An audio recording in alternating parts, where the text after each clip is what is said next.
your reaction to all of this, Courtney. The two teams that were brought up, so the Patriots and the Browns, I was a little surprised to hear that those were the preferred destinations, I guess, of the San Francisco 49ers, that they're making this an offer to Brandon Aiyuk. The Browns one doesn't make sense because you have Amari Cooper, there's Jerry Jeudy, there's Elijah Moore. Like, is somebody coming back to the San Francisco 49ers? Whatever. Like, if that happens, I'd be a little surprised, but this has been a standoff now for a couple of weeks. We've seen Brandon Aiyuk at training camp. He's been a hold-in. He's shown up so he doesn't get fined, but he hasn't done anything. And the way that I look at this, based on what it means beyond the next couple of weeks, like, if they don't have him, I don't think that they're a favorite in the NFC West. So I'm surprised that the San Francisco 49ers want to continue to play this thing out and make that gamble, knowing they haven't paid Brandon Aiyuk. Trent Williams, as far as I'm concerned now, is still not there. Still not there. So he's still holding out. This is a mistake all the way around. And if Brandon Aiyuk's people are looking at the deal that DJ Moore just got in Chicago, they're thinking, no wonder you're playing hardball in these negotiations. We're not asking necessarily for top of the market money, but that's a discount. That's where the line should start. So I don't like the way this is played out. I think that you're playing with fire in a Super Bowl window that is closing pretty quick, knowing who they have to pay next year if you're the 49ers. And this is just not a player for a number of different reasons. Number one, the blocking. He can block a linebacker, set the edge. That bounces Christian McCaffrey, Deebo Samuel free.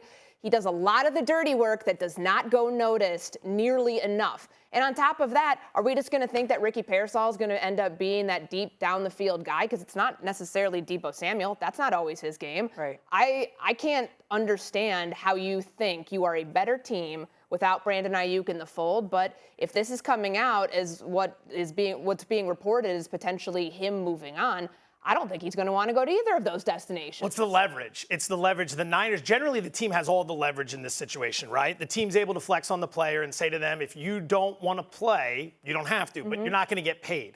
The Niners aren't in a position where they can do that this year. This is the rare situation where the player has some of the leverage because San Francisco is desperate to win a Super Bowl. Sure. They have been close twice in the last, 4 or 5 years. They've come up short both times against Kansas City. They know that the window's closing. I think the window's actually closed, and I think this trade would end up putting the stake in the coffin. People would think that that's crazy because you look at all the talent that's still on the team.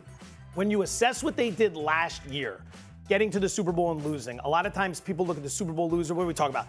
Those teams are cursed the Super Bowl loser. What is that? There's a pretty good explanation, several. One of which is to get to the Super Bowl, you have to be one of the healthiest teams in the NFL. Health is something that's very difficult to replicate year after year. If you're an extremely injured team, like Baltimore was 2 years ago, the following year you're going to be healthier. If you're a very healthy team like San Francisco was last year, like Philadelphia was 2 years ago, you're going to experience more injuries next year. It's just the law of averages. As those injuries kick in for the Niners this year, the production's going to fall off. They face 8 teams this year that are going to have a scheduling advantage against them. And if you take Brandon Aiyuk off the table, Deebo Samuel, who's battled injuries in the past, George Kittle, who's battled injuries in the past, Christian McCaffrey, who's battled injuries in the past, that offense is coming back down. That Super Bowl window is closed. You do have to wonder, how many times can San Francisco get that close, not actually make it, and still be relevant the following year? Well, what do you The make? window isn't closed. They just played for the Super Bowl. Some of these teams that claim their windows are open haven't even played for their own conference title. So let's not get too far down the road. That said, I'm surprised the Niners have let this get this far. I mean, this guy is such a factor in dynamic play, attitude, which is a big part to me about what you want in terms of your team makeup between Aiyuk. They've got so many questions to answer down the line. Are they going to be able to keep this thing together and play the Purdy scenario? Those questions are all still to be figured out. Aiyuk is a guy you can't lose. I just don't believe that when you think about, can you replace one of those guys? McCaffrey probably pretty tough to replace, but at the same time, running back talent is not what we're used to it being. Brandon Aiyuk, I don't think you can replace in terms of the talent. The other way around, I'm not taking a chance on, I can pluck another guy, or, I can find somebody else and put him in that situation. Not with him. And I think that's a really difficult question for the Niners to ask. That being said, if he goes to a team like the Patriots, I mean, come on, man. That's really difficult of a question to ask. You want the money. We just heard Canty talking about you got to get your pay in, but that's not a good team. And would you rather be closer to a chance to win it, because I do believe the Niners window is still open, or would you rather cash in? It's a difficult situation. To your point, Brock Purdy, in terms of air yards and targeting Brandon Aiyuk, he had the most air yards. This was his favorite target last year, and quite frankly, most productive. But I know you said this earlier, Courtney. If he is not on this squad, the Niners are they still considered the best in the NFC No, West? they're not. That'd be the Los Angeles Rams at that point. He's outplayed the contract. We know that. And he's set to play on his 5th-year option, which, I mean, if nothing comes to an agreement here, that's what will happen, and he'll move on next year. But this is a complicated trade. It's like really hard to think how this is going to work because whoever would be taking on Brandon Aiyuk has to meet the 49ers terms and has to give him a new contract. Like they're allowing him, at least from what the reporting from Mike Reese and from Jeff Darlington, what we know is that they're allowing him to explore these two teams. Well, what if these two teams say, no, if you really are seeking Justin Jefferson plus $1 million money to go and reset the market, I don't think there's going to be many teams that are willing to go to that price. If you can come $1 million or $2 million underneath that $33 million figure, then okay, maybe let's talk. But we really don't know. Is he trying to reset the market? Does he just want something that's within that? He's got to be. The numbers he just put up after 4 seasons, with Justin Jefferson getting what he got after 4 seasons, he's got to figure he wants to be right in that wheelhouse. To your point earlier, the only way you can get that money is generally on a bad team because bad teams have money to spend. And that's the tough part. I mean, listen, between Purdy and the production and between who Aiyuk is, it's tough to walk away from a scenario in which you might actually be on a good team just to say you got the money at that position because there's a chance you get it later. This is not a running back. This is not like you're necessarily just going to blow up one day and you're not going to be there.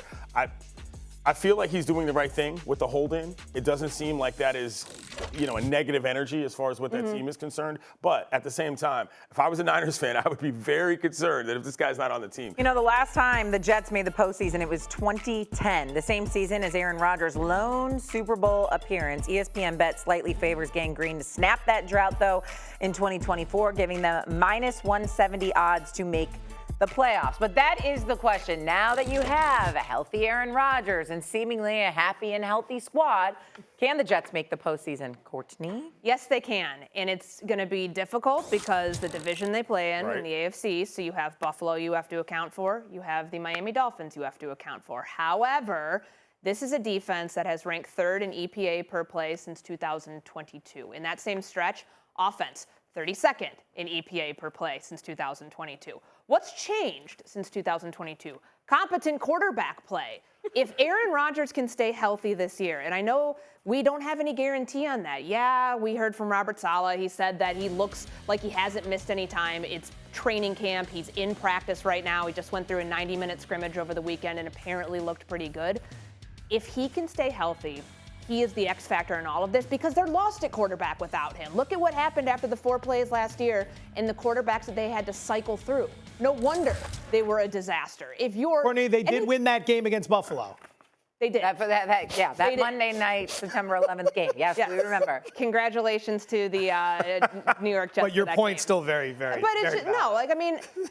The odds right now and how we look at a stacked division, because I was trying to count through them, which division's going to end up getting 3 in for the 7 teams. I think it could very well be the AFC East, if not the AFC North, because I'm taking the Pittsburgh Steelers out. So I'm giving that extra spot to another division. So it could very well end up being the Buffalo Bills winning that division and the 2 wild cards as the Jets and then the Miami Dolphins. All right, so start with the odds we flashed before we began the conversation. Making the playoffs minus 170. What does that mean? You're risking $170 to win 100. It's a sizable favorite. Now, if that's a mistake, there are guys in Vegas and around the world that are going to pound that number and it's going to change. What does it tell us, that it stays or that it continues to go up? Probably not a mistake. So guys that do this for a living and handicap this sort of thing, they're telling you that there's probably a better chance the Jets get to the playoffs than miss the playoffs. 16 teams in the AFC, 7 get in. Take the Raiders, take the Broncos, take the Titans, take the Patriots, throw them out. That's it. So it's 7 versus 12 now. 7 versus 12. You got a top 5 defense. You've got a top 5 schedule in terms of ease. Nobody talks about that. The Jets have one of the easiest schedules in the NFL this year. You've done a little bit to try to build up the offensive line, still somewhat problematic. You got weapons in Garrett Wilson. You got weapons in Breece Hall. We're not talking about winning a Super Bowl. We're not talking about Rodgers and his legacy and winning an MVP. We're talking about winning enough games to get a wild card spot to get into the playoffs. Just get in. I say yes, just get in. Mm-hmm. Just get in. So that's where we are now. We've established the fact that Aaron Rodgers is a just get in quarterback. I mean, what are you? At 40 years old, you think he's winning a Super Bowl coming off an injury? That's my point. I don't think that he's even good enough to be talking about this kind of noise. Injuries aside, is exactly what I'm getting at. People are like, oh, 40-year-old guys can do it. They do it all the time. Look at Tom Brady. That's Tom Brady. That's not Aaron Rodgers. And I just don't feel that I don't have remotely the trust in him in terms of execution at this level of his career that some other people do. That's not a knock based on the fact that he seems, I don't know, a touch distracted in terms of his football career. But in general, I'm just not buying that Rodgers walking into your facility makes you a playoff team immediately. I just don't, especially considering how things have gone from an injury standpoint. He started 15 seasons in Green Bay. The Packers gave him a top 10 defense 3 times. 3 times. He won a Super Bowl one of those years. He lost an NFC championship another year. And then he went 11-5 and lost his first playoff game the other year. But that was his second year as a starter in the NFL. They gave him average to below average defenses almost half the time he was in Green Bay. And he was routinely in the playoffs. Now he's got a top 5 unit. He doesn't need to be great. That's the misconception. Okay. No one needs Rodgers to throw for 5,000 yards. He needs to not turn the ball over. He needs to be able to give a great defense an opportunity to sit on the sidelines in the fourth quarter as they run the ball with a guy like Breece Hall, grind out the clock, and tilt the odds in their favor. favor. Yeah, but the question still remains with the offensive line. I think that's the biggest problem. So he doesn't have to be great, but he still needs to avoid getting tackled. And you don't know the mental aspect of this whole situation coming off a ruptured Achilles.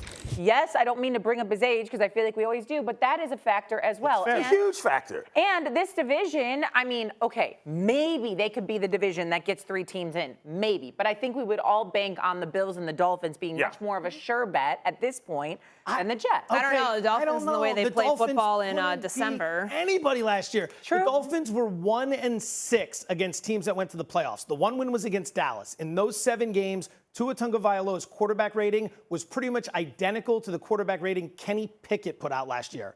Kenny Pickett. Tua Tagovailoa against playoff teams was Kenny Pickett last year. That's not meant to get everyone worked up. Look at his QB rating in those 7 games, and then look at what Kenny Pickett did. It is the same quarterback rating.